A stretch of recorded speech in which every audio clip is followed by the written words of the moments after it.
Sean Combs, formerly known as Diddy, formerly known as Puff Daddy. They raided one of his homes in LA and one of his homes in Miami, I believe. The federal government doesn't normally do shit like that unless they got you. A bi-coastal synchronized raid on your homes, yeah, they coming for your neck. And there's people out here that's like, oh, why you celebrating another black man gonna miss me with that bullshit? We celebrate the villain going down. This dude is not a good person. I hate it when shit like this happen, when it's like, he did that shit. Which I mean, what are we talking about? We gotta celebrate this evil nigga because he black? That's wild. Like, you could miss me with that shit. What about all the black people he fucked over? What about all the black people that signed shitty deals because of him? What about all the people that he sexually assaulted? What about all those black people? Welcome back. We are back. BS with Brian Simpson. Yeah, we were away for a little bit. We had a little shakeup. I had a lot of shit going on. The special's out. It's on Netflix. It's been in the top 10 for quite some time now. It's very good, I think. Could it be better? Sure. But it's been a long time coming. It's good. It's been well received, I think, because I never actively look for comments, but, it's impossible to be on the internet without reading a comment, every now and then. And I try to take the good with the bad. I mean, the type of people that love it, a lot of people love it. And the type of people that don't love it are exactly who you would think. So, whatever. You can't please everyone. But like I said, it's been in the top 10 for a week now. The people have spoken. It might get knocked off by David Tell. David Tell shit just came out today. So, and it's very good. Hot cross buns, that's dope. Mine is live from the Comedy Mothership. It's on Netflix. Brian Simpson live from the Comedy Mothership. Check it out. I'm also going to be on tour, per usual. I'm coming everywhere this year. I'm going to be in let me see here. I'm going to be the next place is West Jordan, Utah at Wise Guys. That's April 12th and 13th. And then the Tacoma Comedy Club in Tacoma, Washington, April 26th and 27th. Then the Netflix is a Joke Festival in Los Angeles from the 7th through the 10th.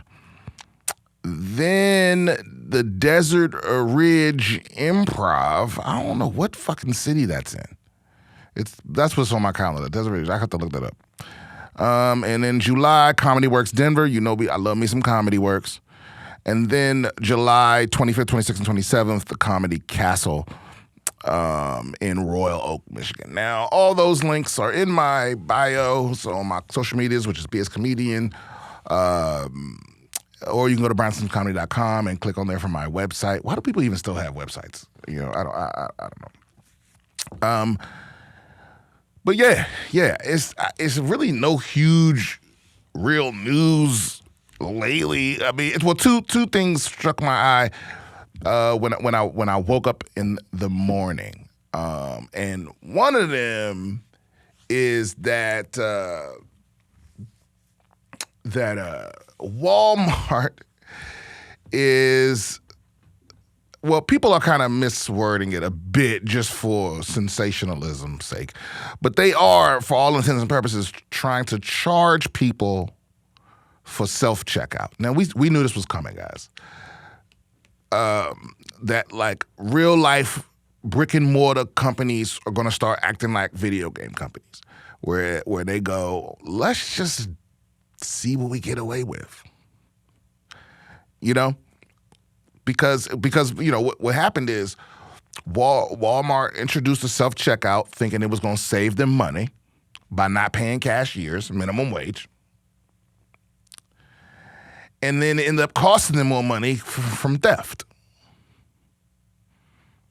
And so instead of just bringing back cashiers, they want to charge you money to make up the difference. They're calling it Walmart Plus I think it's 3 S's or 2 S's. Walmart Plus with 2 S's. And it's it comes out to, I think, $98 a year. Whatever that it breaks down to a month, it comes out to $98 a year for Walmart Plus. And I don't know what the other benefits of Walmart Plus are, but Walmart, you're dropping the ball, okay? Because it's way better to go with Amazon Prime. There's nothing you can buy at Walmart you can't buy at Amazon, and it'll be delivered to your house. Plus, you get all the TV shows and all that, and you don't have to go to Walmart, which is always a plus for me. I try to avoid going to Walmart unless it's an emergency. I don't like walking through the store. It just feels, I don't know how to explain it. I feel like I'm contributing to something evil. Or that's not even really what it is. But look, I don't know if you ever walked. It's like the way it used to feel when you would walk through like an adult store. Like one with, when you go buy dildos and shit. But not just any adult store, one with the jerk-off theater in the back. You just know you're in the proximity. You're in the proximity of something you don't want to touch. It's nearby. It's right on the other side of this wall. There's cum everywhere. It's like it's a similar feeling when I'm walking through a Walmart. Like I feel like there's something on the other side of the walls that I wouldn't approve of. I don't know how to explain it. And I know that's true of every store. Every store has walls and stuff in the back, but there's something about Walmarts. Especially like certain Walmarts in certain towns, certain small towns, where you walk in there and you're like, oh, they devastated this economy. Like this is what's left. They locked in and soaked up everything. All the mom and pops are gone. And it's just a Walmart and a McDonald's. Or McDonald's inside of a Walmart. Anyway, you decide whether you want to pay Walmart to bag your own groceries. That's a whole nother level of corporate boldness. That's a whole nother level of boldness. I'm going to pay for the privilege of checking myself out. And the way they've been trying to force people into this is by closing some of the self-checkouts and only allowing people through if they got Walmart Plus. And obviously Walmart has the typical corporate response that makes no sense. They're like, oh no, we do that to control. We close down some of the self-checkouts to control theft. It's up to each store manager. It's different from different, I guess. Yeah, it's weird. They don't want to control that wage theft. Okay, look at you with your liberal talking points. Also, big news, Diddy, formerly known as, Sean Combs, formerly known as Diddy, formerly known as Puff Daddy.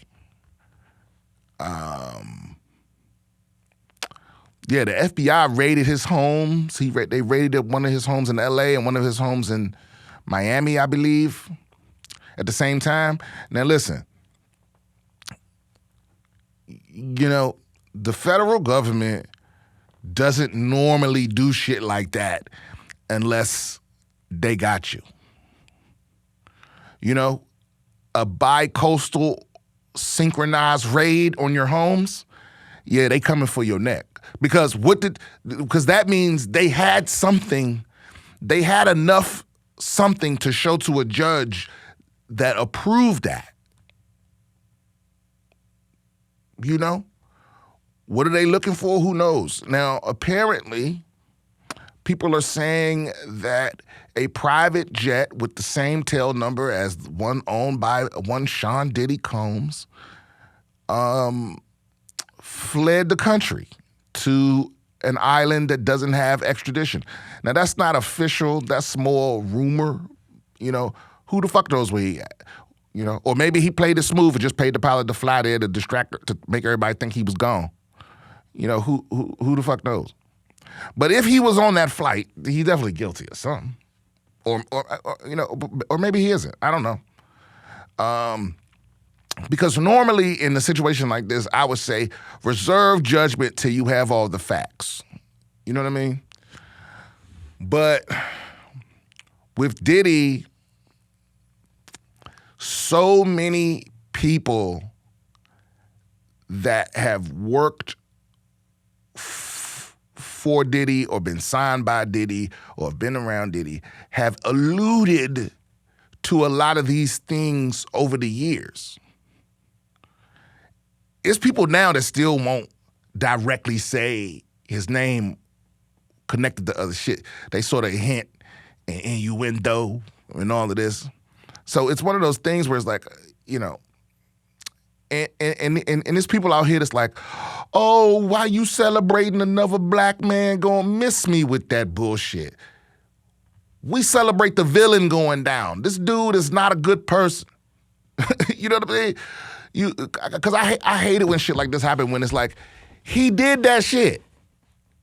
Which I mean, what are we talking about? We gotta celebrate this evil nigga because he black? That's wild. Like, you could miss me with that shit. What about all the black people he fucked over? What about all the black people that signed shitty deals because of him? What about all the people that he sexually assaulted? What about those black people? You know what I mean? Like, you act like because he's one of the few black billionaires that you gotta treat him like a hero. You know?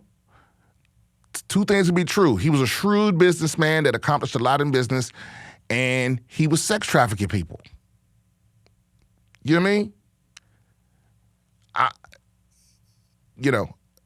I got no feelings for him, just like I got no feelings for Epstein. You know? Except Diddy don't need a list. You know, Diddy don't have a list. But, you know, this all traces back to, you know, I don't remember how long ago it was, but sometime in the last year, another woman, and I forget her name, because I'm never prepared. Another woman, she sued Diddy for, you know, all manner of things, sexual assault and all these other things. Well, at first she tried to extort him. First she said, pay me or I'm going public with this shit. And he was like, fuck you, bitch. She actually, I think she'd written a book. She'd written a book and was like, pay me or I'm putting this book out. You know, or pay me to not put the book out, or whatever. And he didn't. And then she, no, I'm getting the facts wrong. She was suing him. And he settled that suit real quick. But it was too late then. Now, at first he told her to fuck off.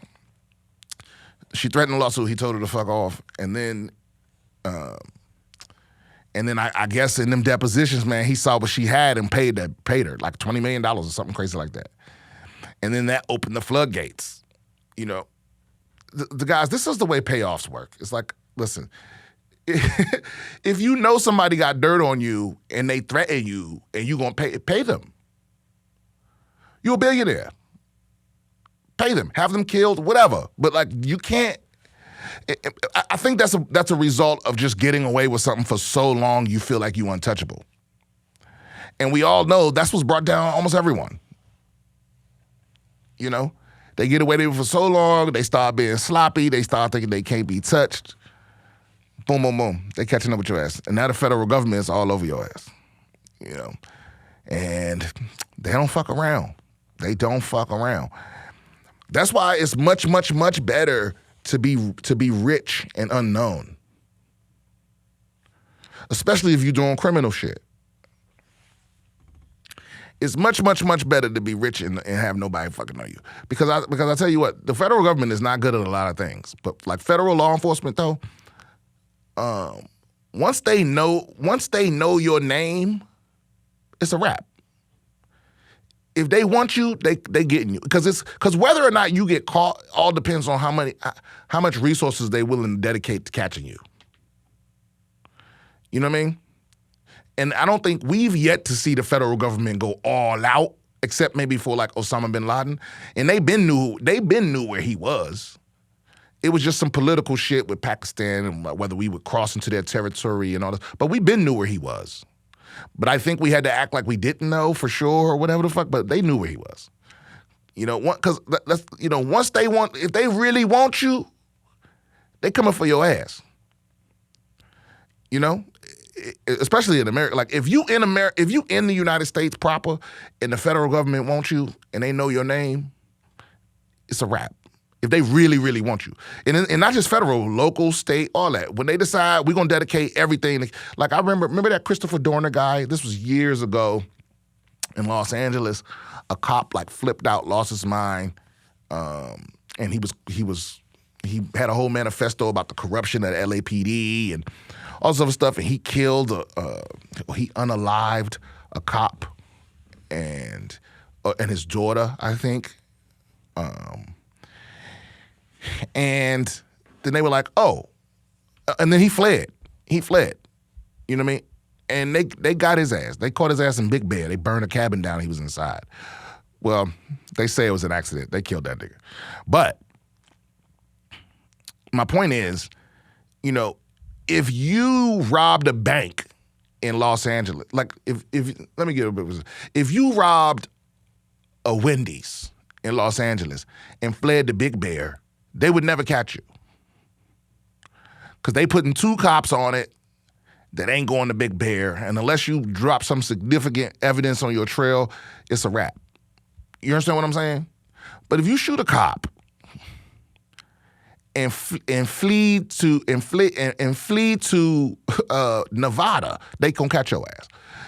Because it's all hands on deck. Every clue, now the LAPD was not very good at it. They were shooting at wrong people and vehicles that didn't even match the description and people that didn't match the description, all the way down to San Diego. Because I was in San Diego when this happened. So this had to be before 2015, 2014, something like that.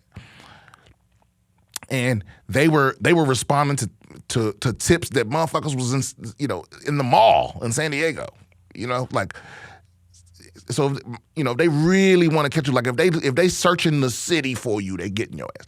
Just recently, a dude broke out of prison in Philadelphia, and this dumbass nigga went back to his old neighborhood. They caught him quick. Like I don't even understand how you have the cleverness and wherewithal to break out of prison or break out of jail. I forget which one he was in. But you're not smart enough not to go literally where they're gonna be looking for you first. That's wild. You got to get the fuck out of Philadelphia. You got to get out of Pennsylvania. You feel me?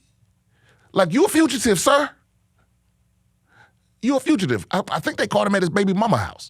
You're not smart. You're an idiot. Somebody must have broke you out of prison. Like, I don't know how you, again, I don't know how you came up with that plan and then went, I mean, that's easy for me to talk like that. But it's like, where else you gonna go? You don't have no money. And I think they caught him a few days later, like it was a tip, somebody saw him. It's like, yo, yeah, slide by the crib, get your shit together, get some clothes, get some money, and get the fuck out of there immediately. You gotta get out of the state. If you steal a car, that's gonna be hot. If you jack a car, that's gonna be hot. But steal a car that's parked somewhere and get the fuck out of Pennsylvania, and then steal another car and get the fuck out of there. Keep going till you hit the ocean. Get out, again, easier said than done, but definitely don't hang out in your old hood. Like, what? You think motherfuckers... See, this is what kills me about certain people is I don't know why the average person think... Two things. I don't know why the average person thinks that they have to adhere to this this La Costa Nostra, no rats world. And then I don't know why motherfuckers think that all the people that talk like that actually live like that. Because 99% of them don't. Nobody, it ain't no G code, nigga. It's a reward for you. And somebody gonna cash in. Multiple people probably try to turn your ass in. So you can't count on that. That half the motherfuckers in prison now is in prison because somebody's told on them. I don't owe you that. I've always felt this way. Unless we did a crime together, I don't owe you silence. You know what I mean? If I'm the victim of a crime that you perpetrated, fuck you. It's like, yo, he broke in your house and he shot your dog. Yeah, but I ain't no snitch. Nigga, I'm snitching. I'm telling on everybody. I'm not letting it slide. So you think I have so I can have some street cred? Fuck out of there. I don't need street cred because I'm not in the streets. That's how I feel. That's how I've always felt. Here's an interesting article. Wow, I didn't have a chance to go over this. Psychopathic men have more children, study finds. A new study examined the link between psychopathic traits and number of children in the community, sample of men and women. That's wild, because Diddy has like 9 kids. Finding that prototypical psychopathy was associated with having more children among men, but not women. This research was research on psychopathy from an evolutionary perspective suggested it may be a strategy for higher offspring production at the cost of lower parental investment. But findings are inconsistent. Men with pronounced psychopathic traits often have more children, yet some studies point to fewer offspring in such individuals, particularly among non-criminal adults and women. Okay, well then what the fuck are they saying then?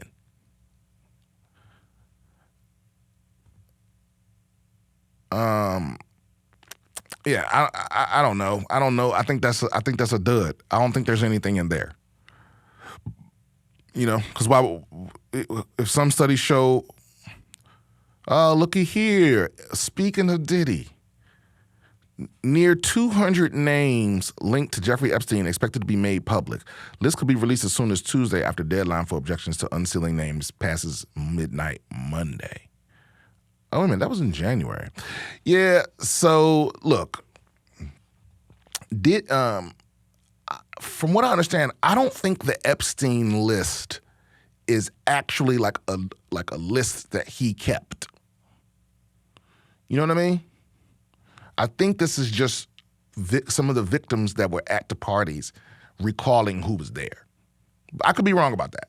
But I don't think this is like the flight logs with people's real names on them. I don't know if they even have those still. But let's see. Nearly 200 names connected to Jeffrey Epstein, Ghislaine Maxwell, sex trafficking, could be released by a New York judge as soon as Tuesday. Yeah, but did this happen? This article was in January. I think they released the list, but they had certain names redacted for whatever reason. You know why. Yeah, I mean, who fucking knows? Epstein's dead.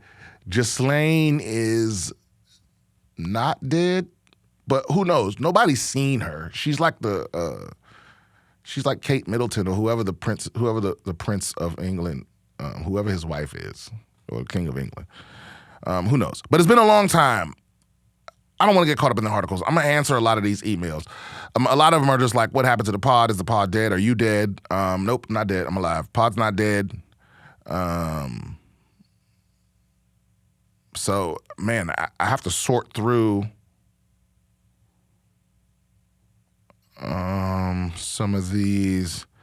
And I'm not sure exactly when we stopped. So let's go.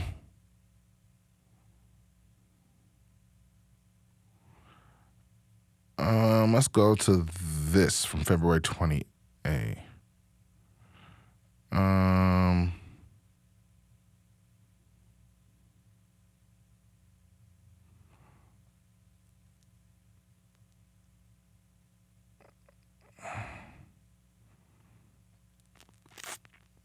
Damn. Okay, here we go.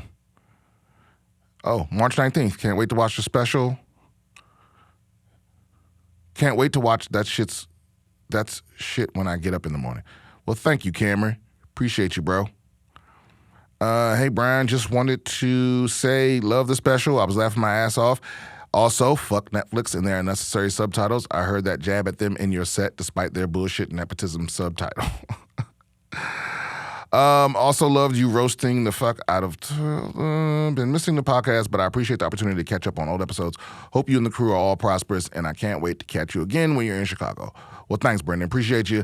So if people that watched the special earlier, Yeah, for whatever reason, there were just random subtitles that would pop up every now and then, even if you had subtitles off, and then it was like wrong spelling and some other shit. And you know, I reported it to them, and they claim that it was all removed. So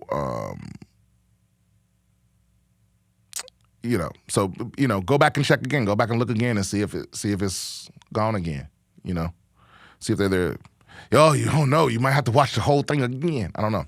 All right. This is from spent 6 hours with you on a trip to West LA VA hospital. Huh. Who is this? Spent 6 hours with you on a trip to West LA VA hospital. I believe you are the same person. I only saw side of your face. So why were we together for 6 hours? Was it on a bus, on a train? Because that seems like a lot of time. But I have gone to the West LA VA hospital back in the day. Anyhow, hope this is the same person. You sounded like him. I like your perspective of your jokes and circumstances. People are so afraid to express the stupidity of our world. Remember, I lived in the Dominican Republic for 7 years. I don't remember that, but I believe you. You spoke about your children and filled me with hope for our future. I don't have kids.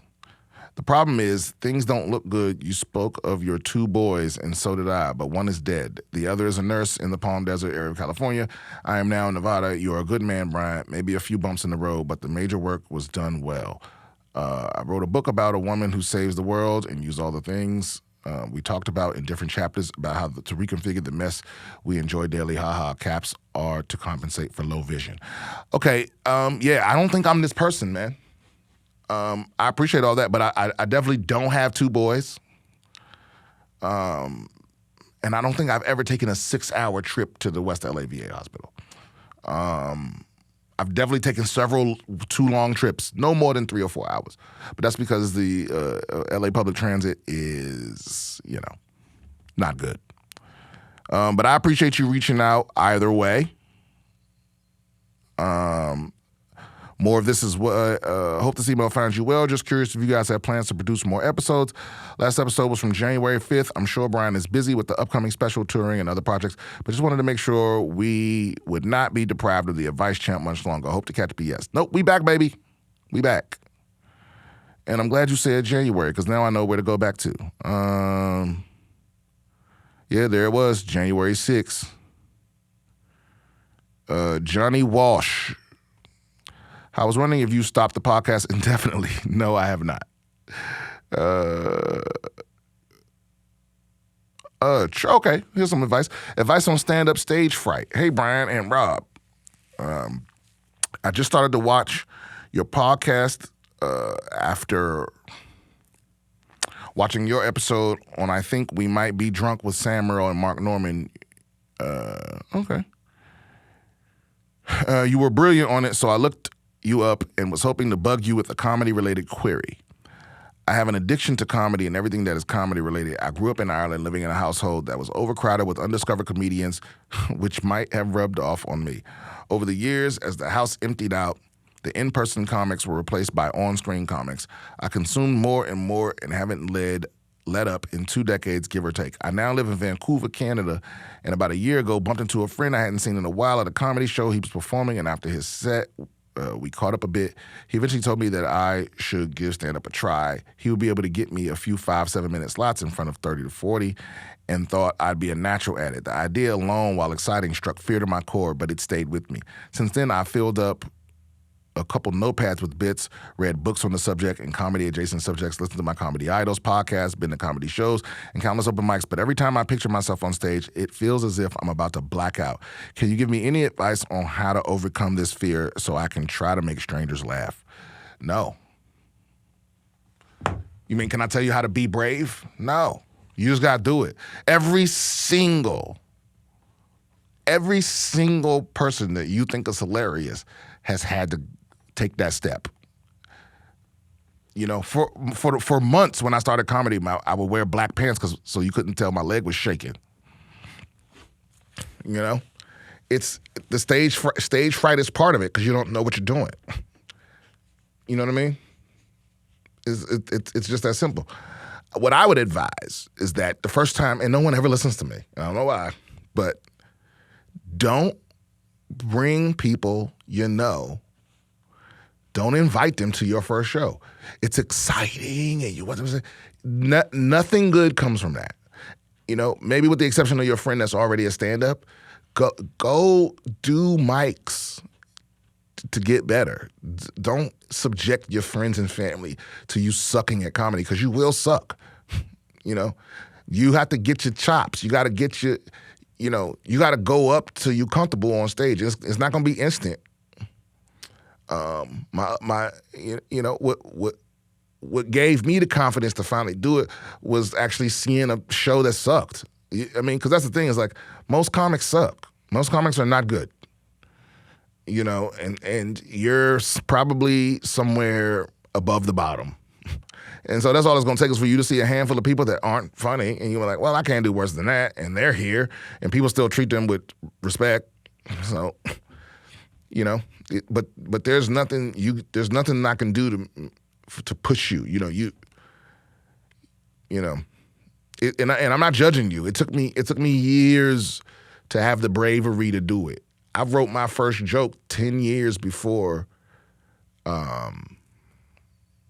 No, that's not true. It wasn't 10 years. But it was, let me see. I got out in 2007. So 5 years. I wrote my first joke 5 years before I ever tried an open mic. And so, and that's my only regret, is that it took me so long to give it a shot. But like I said, the fear, the nightmare you're creating in your head is much worse than the reality could possibly be. If you bomb, you bomb. Everybody bombs. And you're probably going to not do that good. You might get a chuckle or two. You never know. I don't know how good your jokers are, how good your joke writing is, but if you're funny, you're funny. And you'll figure it out. And I know that doesn't feel helpful, but it's the reason why that's always the advice you get, is to just do it. It will make sense to you when you start doing it. The reason why I can't really be more specific than that, is because nobody could tell you how to be yourself. Nobody could tell you how to make art. It's not commissioned, you know what I mean? It's like art is just honest self-expression. So how can somebody tell you how to express yourself? Because first you got to find what's funny to you and all of that. You got to learn who you are before you really know what's funny to you. And that evolves and changes, and But at some point you just have to have the balls to do it. Practice in the mirror, talk to yourself. But at some point, there's no way around it. That's what I love about comedy. You can't cheat it. You can't, there's no class you could take. There's no, you have to perform live. That's how you practice comedy. You need an audience. You have to risk embarrassment. You have to risk rejection. And there's no way around that whatsoever. At least not yet. Maybe someday you'll be able to have an AI audience or some shit, which you can practice in front of. But for now, stand-up is pure in that way, that it doesn't matter how many people like you, it doesn't matter how many followers you have, it doesn't matter how many popular. Now that will determine how many people come to check you out, but that's not gonna make people laugh. You know what I mean? Or you could be some industry plant or whatever, and you could be doing pretty good. But it's but when a real comic goes up after you, people know. You know what I mean? It's people go, oh, I love Five Guys Burger or Burger King or whatever. It's the best. I eat it every day. And then and then one day somebody puts a damn perfectly seared A5 Wagyu slider in front of you, and you go, oh, well, this is a different thing. You know what I mean? People will accept regular. People will accept above average. I think Five Guys is above average, but you know what I'm trying to say.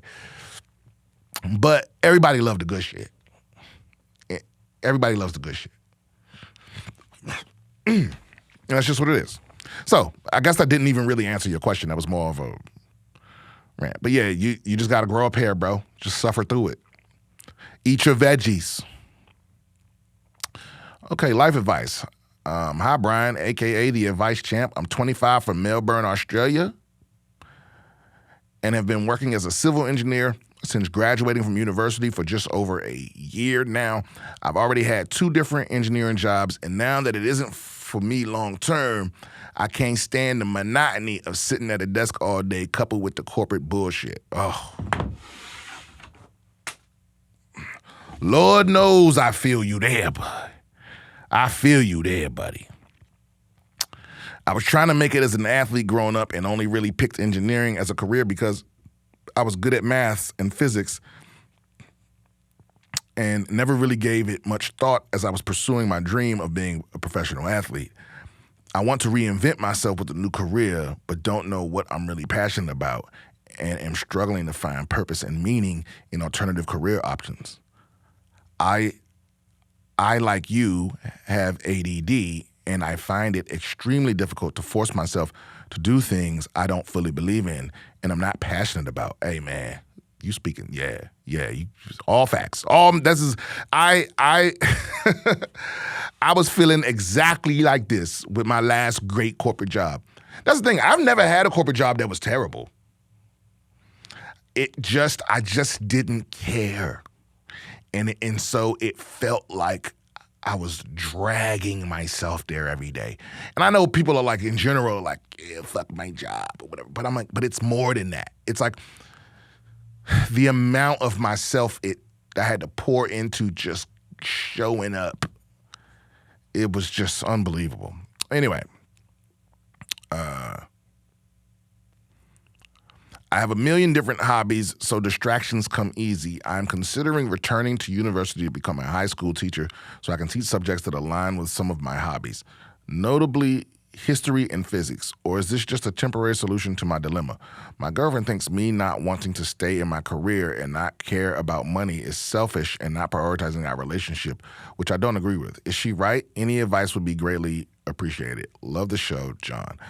Well, John, I'm sorry about getting back to you so late. This was February 11th. But, I don't know. It depends on what y'all's agreement is because I feel this 1,000%. And I don't think that it's hard for people that don't suffer from ADD or, which is usually coupled by some kind of mild depression.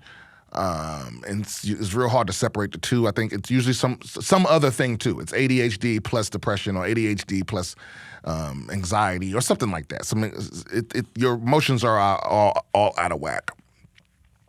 And I think it's like I've tried it because I also have major depressive disorder, and it's so difficult to explain that to people that don't suffer from it, because people go, oh, everybody gets depressed, and like they don't understand like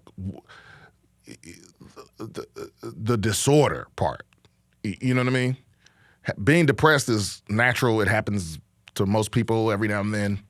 But having a disorder where it just happens randomly out of the blue it can be devastating and deeply, and the ADD along with that makes it so impossible to do anything. Those are two disorders that take away all your motivation, And anyway, my point is, so for someone that doesn't suffer from such a thing, or they didn't grow up with someone that suffered from it, it's hard for them to really wrap their head around that you value your peace over money. It's especially hard. Man, this is gonna go down a whole rabbit hole. But I think a lot of times women have a hard time with men's emotions. You understand what I'm saying? Like they see how men feel as secondary to the objective. They want you to prioritize their feelings, but they want to live as though you don't have any. You understand what I'm saying? Because I'm sure if your girlfriend came to you and was like, I can't handle work, I break down crying, every day at lunch, she would expect you to be sympathetic. You know what I mean? So, but again, I don't know what y'all's dynamic is. I don't know if that means, because this is another thing. Obviously you haven't quit your job, but if you, if it would put an unnecessary financial burden on her with you quitting your job, then I can see how she would have a problem with you not following your career or whatever. Or if you already got kids. See, if you got kids, it's a wrap. You can just kind of suffer. You got to suffer. But that's what I'm trying to say. Men are expected to suffer for the family, But I don't know if y'all have a family. If y'all don't have a family, then fuck what she talk about. It's very selfish. But I think sometimes, man, you have to be selfish to take care of yourself. You know what I mean? It's just that simple. Like I'm 41 years old and I'm just now mastering saying no. Like no. I'm not gonna be comfortable. I'm not going into those situations where I'm not gonna be comfortable. I'm not gonna overwhelm myself and put all this extra shit on my plate to please other people. You know what I mean? I don't do more than 2 things every day that's not for me. That's what I try. I try to keep it that way. You know what I mean? No more than 2 meetings. Like I'm doing this podcast, I got 1 meeting. Besides stand-up, this is all I'm doing today. That's not for me. I actually I got to run in a bank and all these other things, but those are all things for me. But what I'm saying, I'm not letting nobody else put extra shit on my plate because I can't handle it. And what happens for me is something suffers.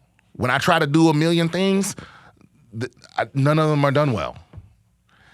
When I can lock in on one thing, I do it excellent. But it's got to be something I give a fuck about.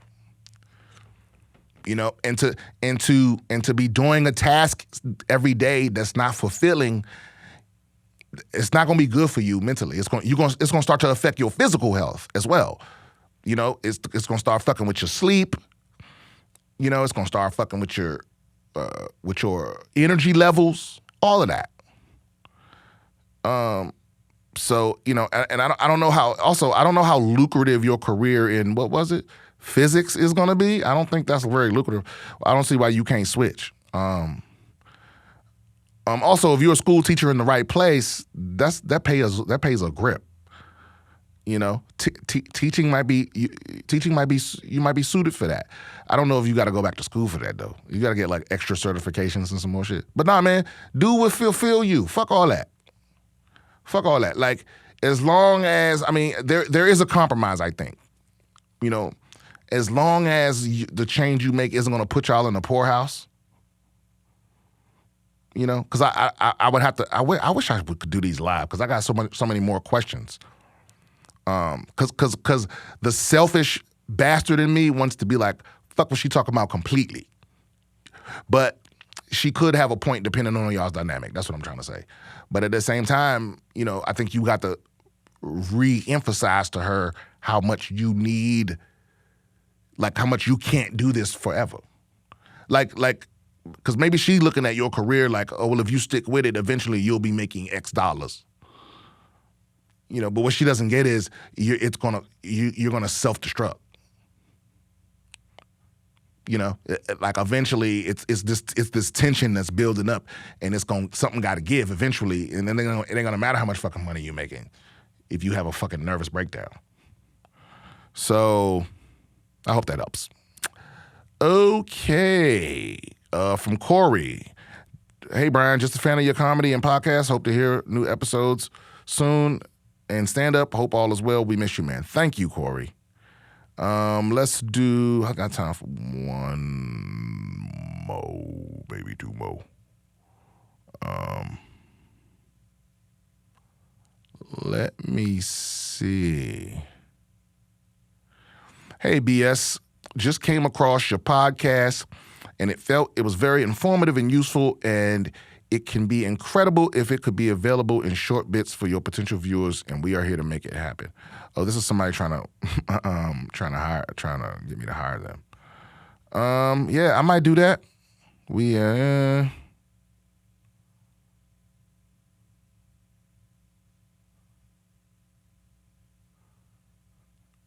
I might fuck with y'all, but maybe not. We'll see.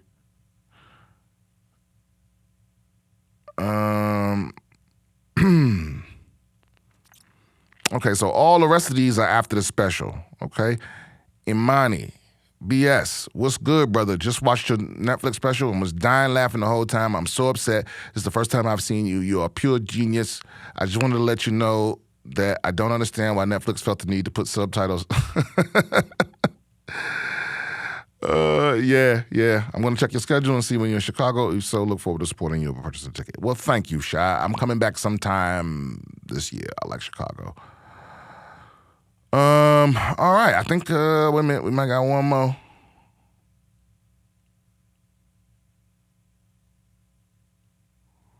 I think that was all of them okay. Hello, has the podcast moved or is this an impromptu hiatus? All the best, a loyal listener. It was just an impromptu hiatus. We had a lot of things going on. Rob is not on the pod moving forward. No falling out or nothing like that. But just life happens. You know what I mean? And then the special was coming out, and I didn't have time to find another producer in that time because I was working on with that and doing all the promo and all the other stuff. And it was just easier to just not do one, you know, in that time. But we are back, you know, and I'm still in the process of redoing the infrastructure because Rob basically did everything for me. Like, he did everything. All I had to do was show up and talk. And so it's tough to find one person that can replace that. But, you know, we still in the opening stages of figuring it out of how to do it with multiple people. And we will get there. But we never stopping. I told you that before. I'm never going to stop doing the podcast. I'm never going to stop doing a podcast. I might stop doing this one, maybe if I, you know. But like I said, we in it for the long haul. Any more life advice? Cameron says, you good. I've been looking out for the pod and ain't seen it. Yep, I'm back, baby. And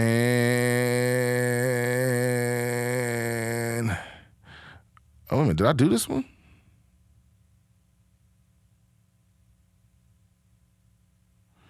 Yeah, I think that's all of them. I think that's all the ones that I will read.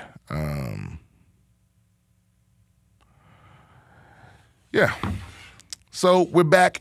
It's official. I don't know how long. I don't know if it's going to catch on. Apparently people are saying no Diddy now instead of no homo, which I always thought no homo was kind of silly, or pause was kind of silly. But no Diddy's funny. But I feel like no Diddy, because if you're saying no Diddy to mean no homo, I think you're wasting no Diddy. No Diddy should mean like if you accidentally say something like pedophilic, you know what I mean? I don't know how to, but you know, like cute kids, they see a cute kid and they're like, oh, I could just eat him up. No Diddy. You know what I mean? That feels more accurate.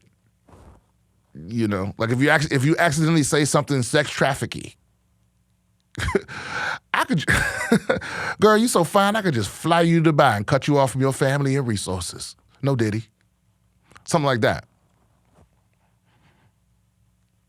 Okay, guys, that's going to be this episode. Please, please, please, again, if you like the pod, please like, subscribe, share. Go watch the special on Netflix. That's how you really support me. Go watch that motherfucker special, because the longer we stay in the top 10, the more I can go back to Netflix and be like, I need the whole bag. I need stock options if you want the next one. So many people are tuning into this motherfucker. I need points on the company, you know? Or at the very least, it'll make more people see it and make more people watch it. If you can go watch the special, watch it twice. Watch it thrice. keep me on that front page, have more people discover me, and that's what puts me in a position where I can do this kind of stuff. All right. That's been an episode. Like I said, like, share, subscribe, and I'll see y'all next week.